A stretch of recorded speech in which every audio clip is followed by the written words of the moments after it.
The quantum resonance chamber hummed softly as Dr. Sarah Chen adjusted the containment field parameters. Through the reinforced viewport of Titan Research Station Alpha, Saturn's rings stretched across the dark sky like a luminous bridge. After 5 years on humanity's most advanced research facility, she still found herself pausing to admire the view. "Dr. Chen, we're getting unusual readings from Grid Sector 7. Her assistant's voice crackled through the comm. "The quantum fluctuations are off the charts." Sarah frowned, pulling up the sensor data on her holoscreen. The numbers didn't make sense. The quantum field distortions were unlike anything she'd ever seen. "Run a diagnostic on the sensors, Maya. These readings can't be right." "Already did, twice. The equipment's functioning perfectly." Maya's voice carried an edge of concern. "Whatever we're detecting, it's real." Before Sarah could respond, every light in the station flickered and died. The emergency systems failed to activate, leaving them in complete darkness save for the ghostly glow of Saturn's rings. Even their quantum computers, designed to run even if the station lost power, went silent. Through the viewport, space itself seemed to tear open. A massive vessel emerged from the rift, its hull covered in geometric patterns that seemed to shift and move of their own accord. It was easily 20 times the size of their research station, and unlike any human design Sarah had ever encountered. "Maya, are you seeing this?" Sarah's voice was barely a whisper. Static was her only answer.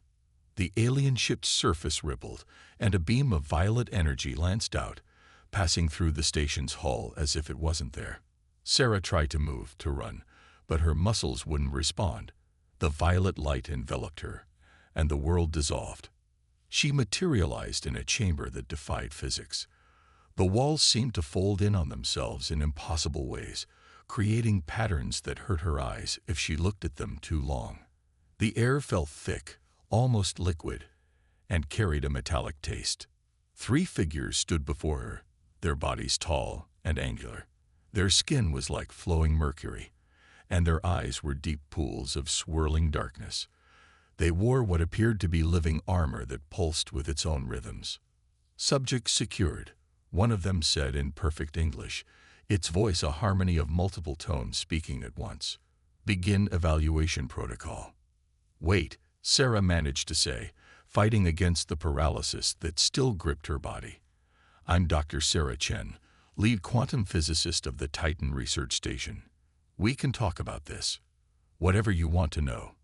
"We are the Vorax," the central figure interrupted.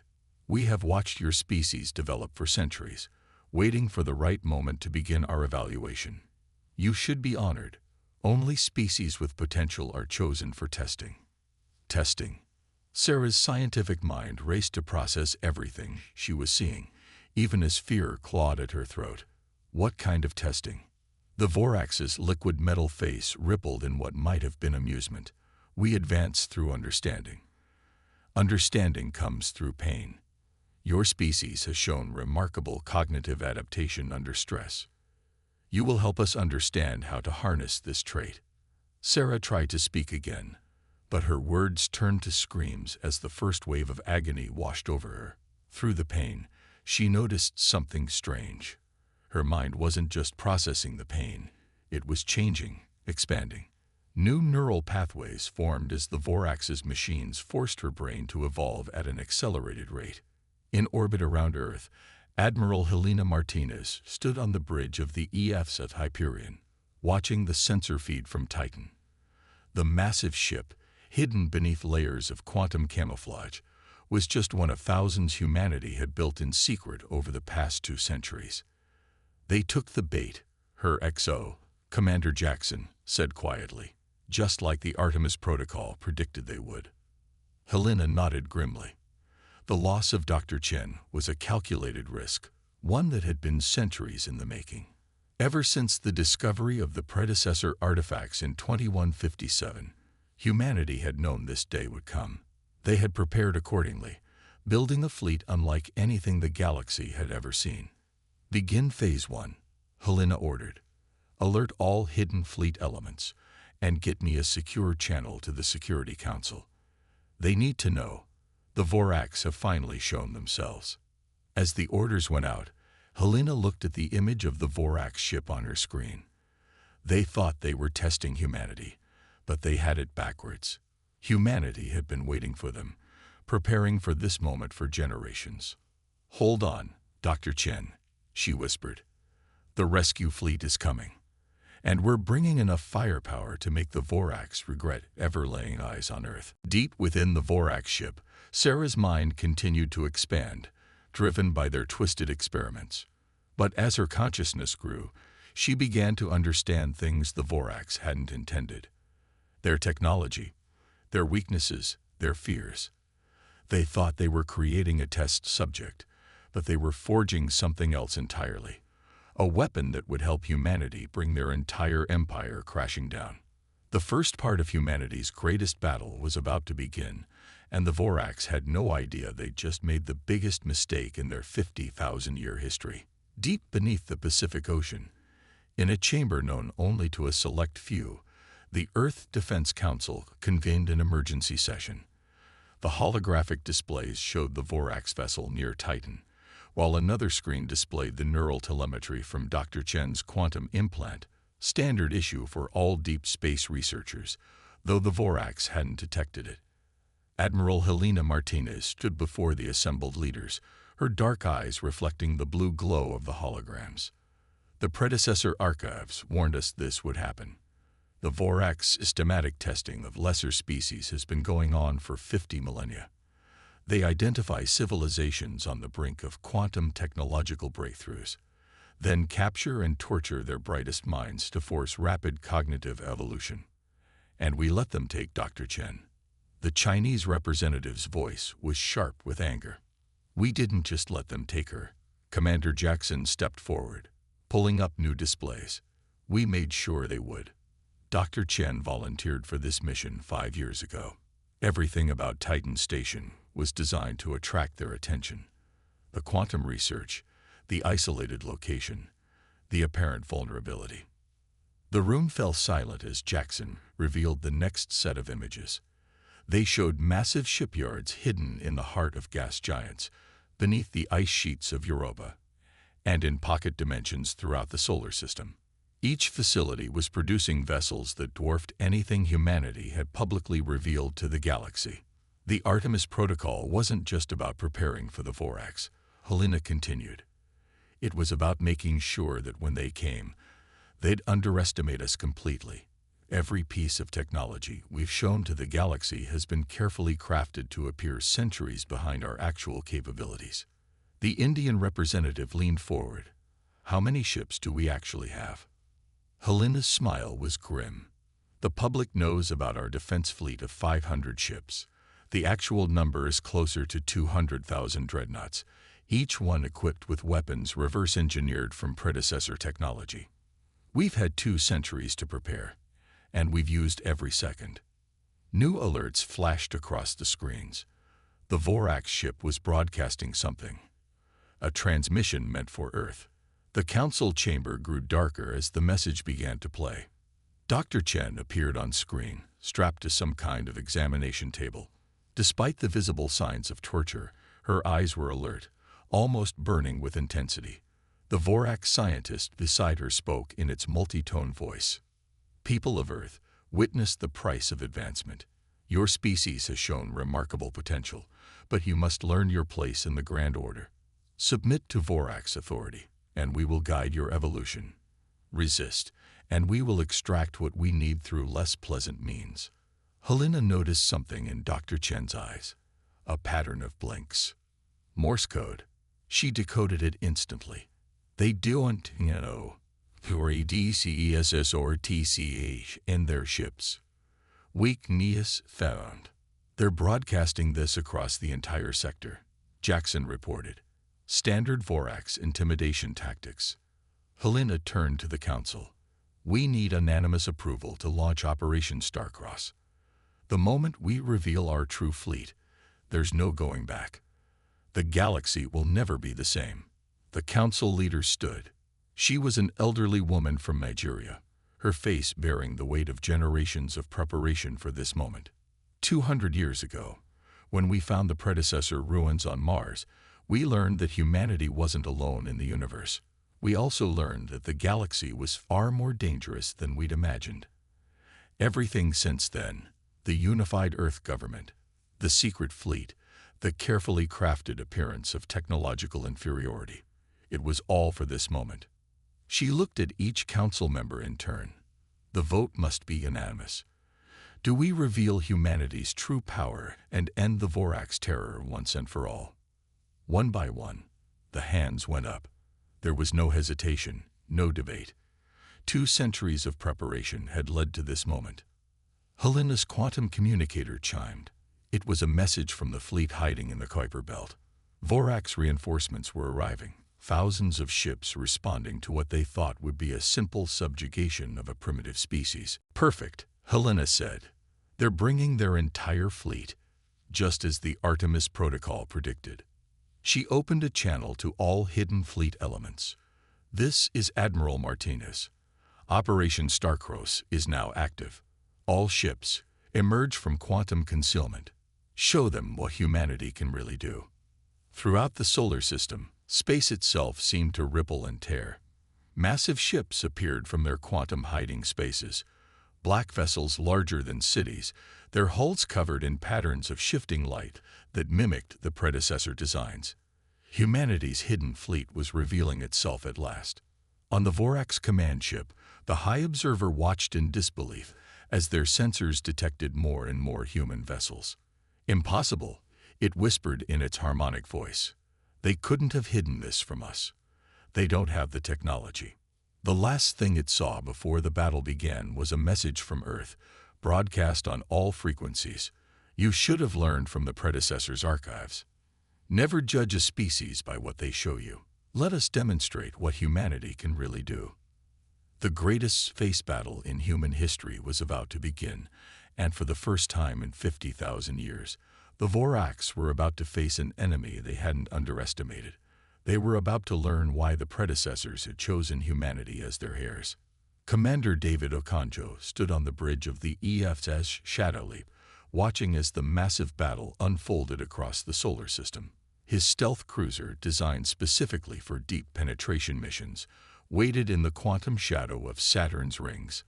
While the main fleet engaged the Vorax Armada, his mission was far more personal. Rescue Dr. Chen and any other prisoners the Vorax were holding. Status report on the Vorax research vessel, he asked his tactical officer. Lieutenant Zhao pulled up a holographic display. Their shields are focused on the main battle. They're not expecting an attack from behind. Our quantum phase tunnelers should get us through their hull without detection. David nodded. The ship's AI had already mapped the most likely location for their research facilities based on energy signatures. It wasn't just about getting Dr. Chen out. They needed the data she gathered on Vorax weaknesses.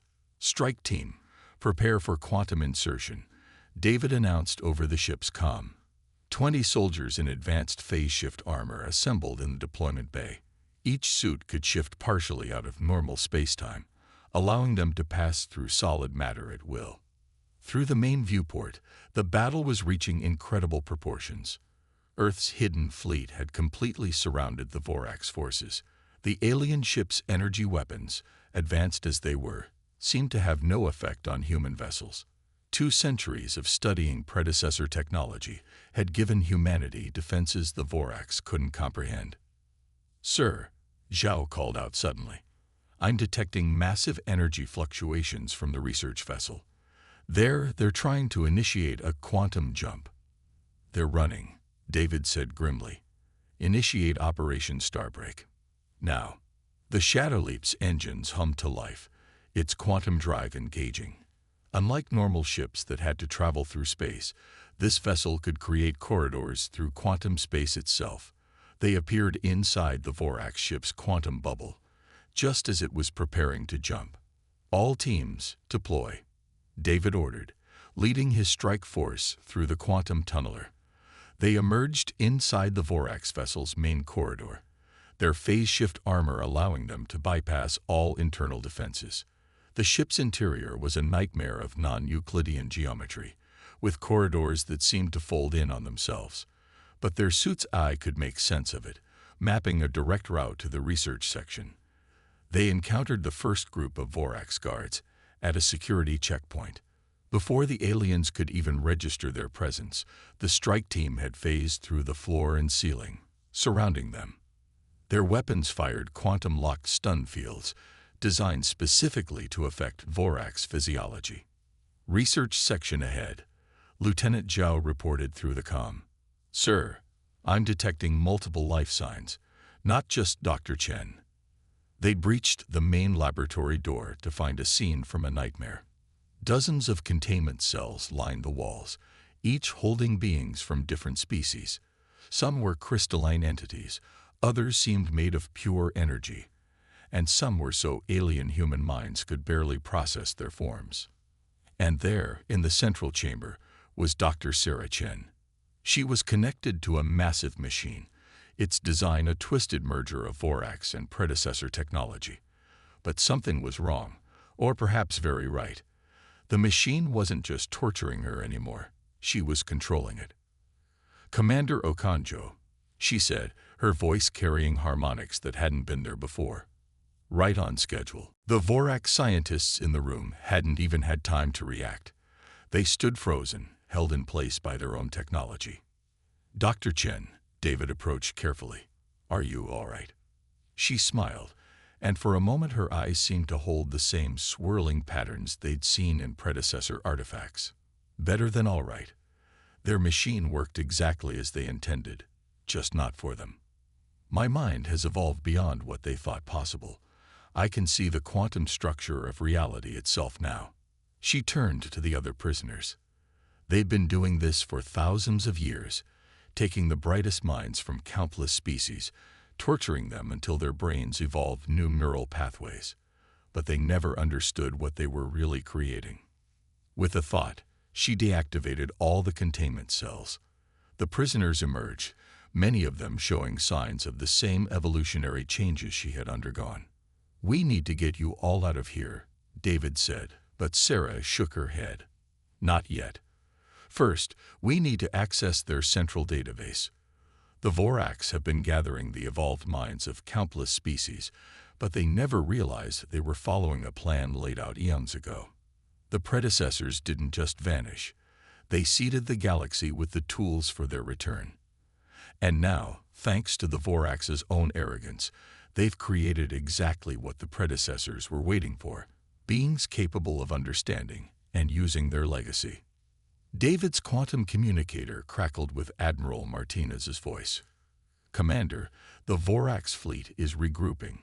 Whatever you're going to do in there, do it fast." Sarah placed her hand on the central console, her evolved mind interfacing directly with the ship's systems. "Tell the Admiral to prepare the fleet for what comes next." The Vorax thought they were testing humanity's potential. Instead, they'd just helped unlock something far beyond their comprehension. The ship's lights pulsed with new energy as Sarah accessed its deepest systems, and the true purpose of the Artemis Protocol was about to be revealed. The quantum fabric of space rippled as Dr. Sarah Chen's enhanced consciousness spread through the Vorax ship's systems. Commander Okanjo and his strike team watched in awe as holographic displays erupted around them, showing star maps and ancient data streams that had laid dormant in the ship's quantum core for millennia. "All this time," Sarah said, her voice resonating with newfound power, "the Vorax thought they were the masters of evolution. They never realized they were just tools in a grand design." Her fingers danced across the alien console, accessing layers of code that the Vorax themselves had never discovered. Among the freed prisoners, those who had also undergone forced evolution began to stir. A crystalline being stepped forward, its faceted surface reflecting impossible colors. "We feel it too," it communicated directly into their minds. The awakening that the predecessors planned. Admiral Martinez's voice crackled through the quantum comm. "Dr. Chen, the Vorax fleet is forming up for a final assault. Whatever you're planning, we need it now."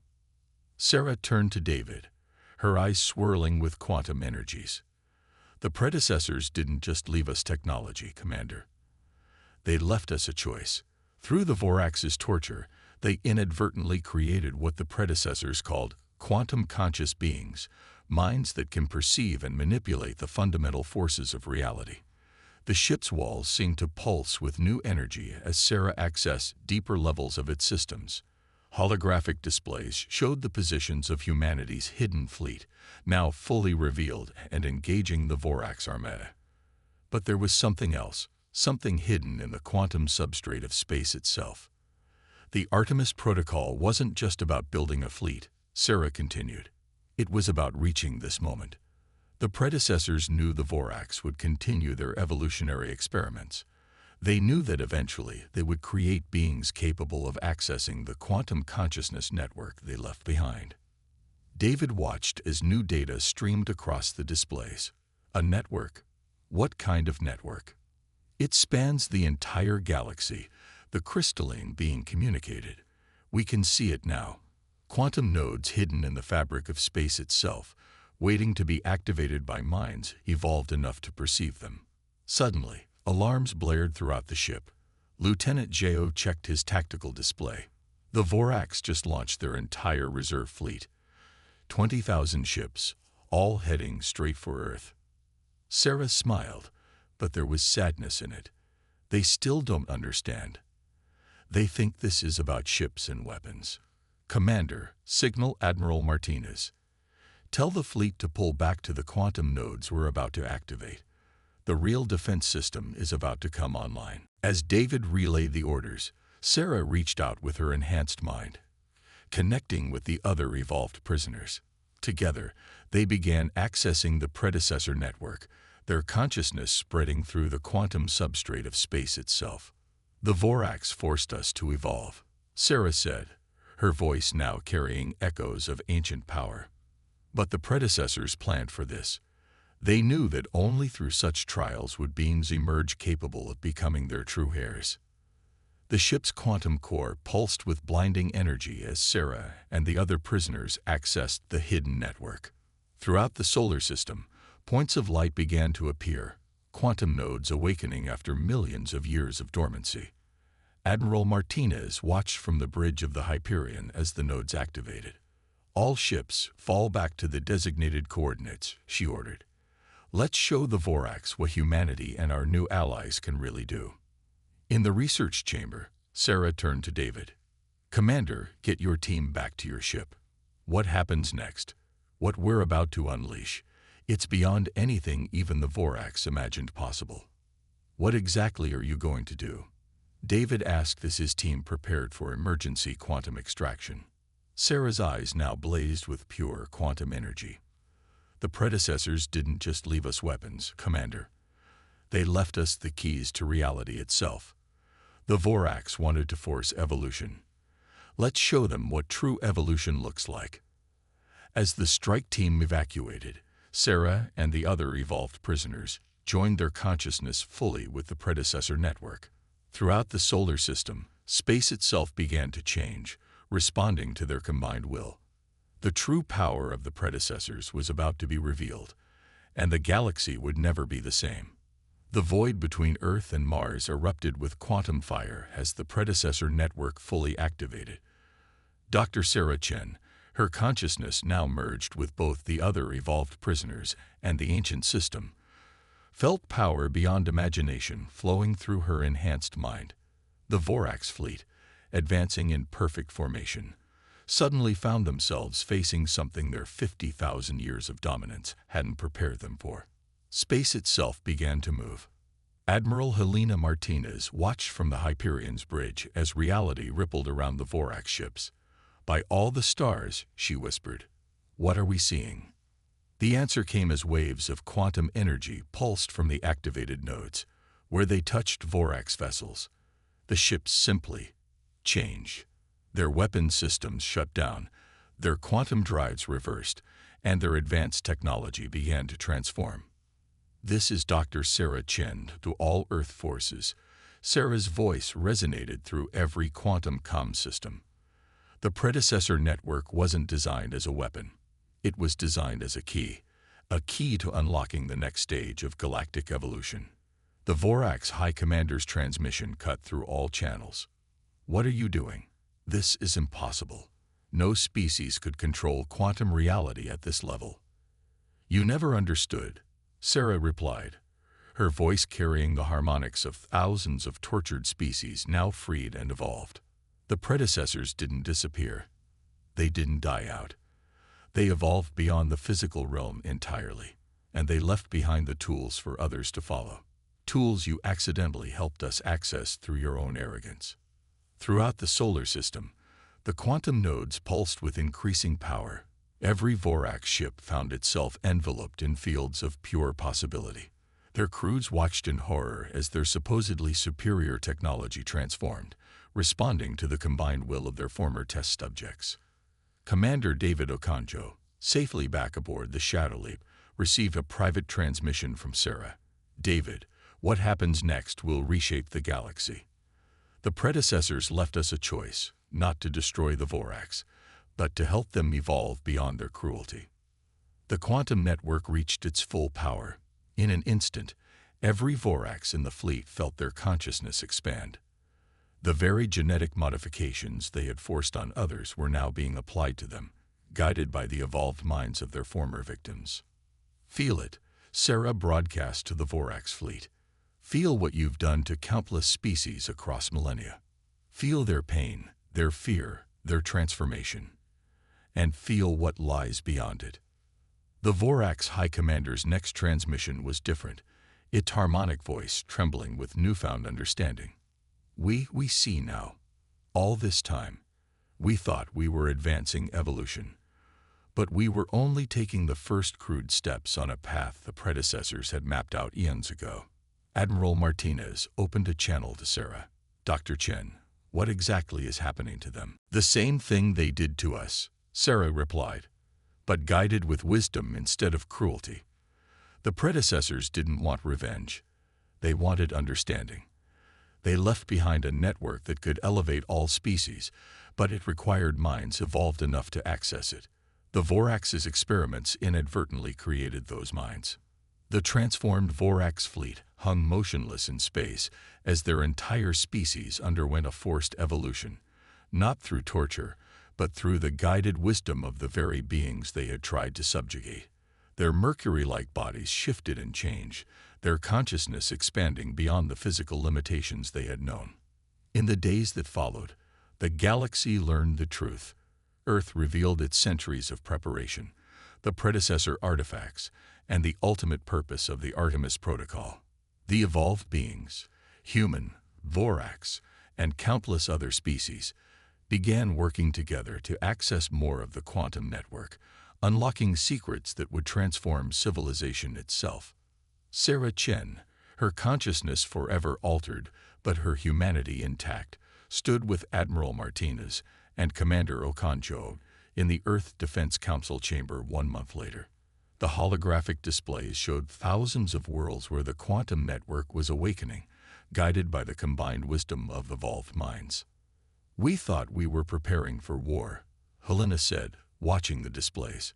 "Instead, we were preparing for transcendence." Sarah nodded, her eyes still swirling with quantum energy. The Vorax thought they were testing humanity's potential. Instead, humanity became the key to unlocking the potential of the entire galaxy. David looked at the transformed Vorax ships, now working alongside human vessels to spread the network's influence. "And what happens next?" Sarah smiled, and in her expression was the wisdom of both humanity and the predecessors. "What happens next is what the predecessors intended all along. We evolve, together, not through force or torture, but through understanding and choice. The age of quantum consciousness has begun, and this time, no species walks the path alone. The galaxy would never be the same, and humanity had played exactly the role the predecessors had envisioned, not as conquerors, but as the catalyst for universal transformation. The true power wasn't in the ships or weapons they had built, but in their capacity to turn an enemy's cruelty into the seeds of universal transcendence. The story of humanity's first steps into a larger universe had only just begun.